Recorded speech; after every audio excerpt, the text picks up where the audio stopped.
inatakiwa iwe fundisho.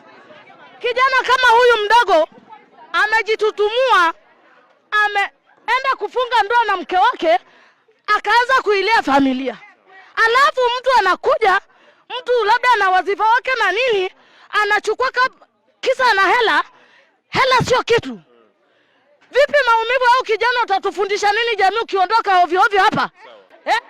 Mimi unaona? Mimi ni mwendesha mkokoteni barabarani. Mimi ni mama. Ni mama watoto wangapi? 5. Sijawahi kumletea balozi wala mwenyekiti kumwambia watoto wamelala njaa. Japo baba kuna saa hana kitu.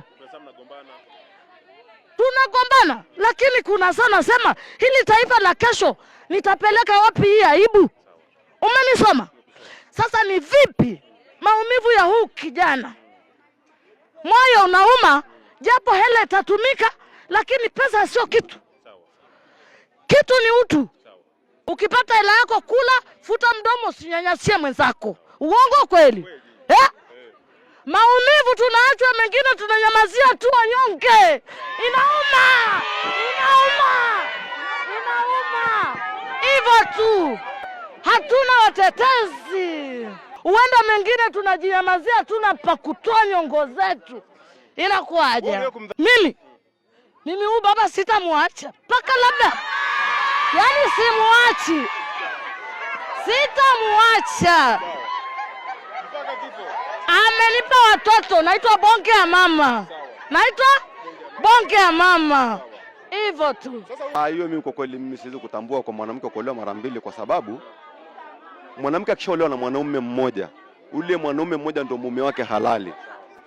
Kinachotakiwa kwa sasa hivi hapa, muinuke nyinyi waandishi wa habari hapa, mkamuoji kwanza bibi harusi. Cha kwanza ndio hicho. Alafu pili, mtulizeni bwana harusi asio anapata taharuki ya kulialia hapa mbele za watu hivyo, anazidi kuumia. Mwanamke ana tamaa kwa sababu mume wake anajishughulisha. Anamsaidia huko, kama mimi namjua, alikuwa anaishi nyumba ya chini kabla hajahamia hapa. Kila nikienda kwa rafiki yangu nakuta anabeba ndoo za maji, anamsaidia mke wake. Kilichomfanya awe na tamaa kwenda kuolewa na mwanaume mwingine ni nini?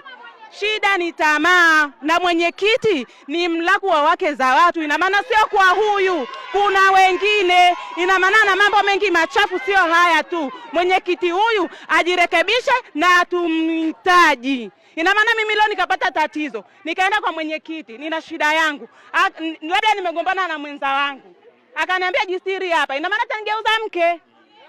Atanigeuza mke. Kama ameweza kumrubuni huyu, hatarubuni na wengine, aondolewe. Huyu kaka apewe mali yake, kwa sababu yule dada ameamua kwa na ndoa ya pili.